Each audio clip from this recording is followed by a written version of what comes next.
È il volto sorridente di Gabriella, Gabrio, Mami, come era conosciuta, quello che annuncia alla comunità di Rubano la data dell'addio. Un funerale che, dopo il nulla osta arrivato dalla procura di Vicenza, sarà celebrato mercoledì 22 giugno alle 15:30 nella chiesa parrocchiale San Fidenzio di Sarmeola di Rubano.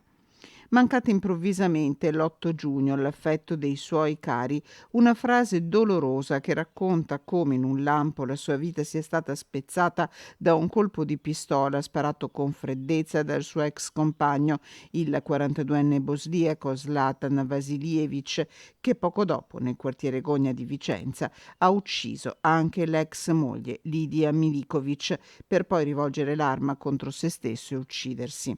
Gabriela lascia due figlie, una maggiorenne e l'altra minorenne, un grande dolore in quanti l'hanno conosciuta e amata e in quanti continuano a chiedersi il perché di una strage lucida che ha lasciato tutti senza parole.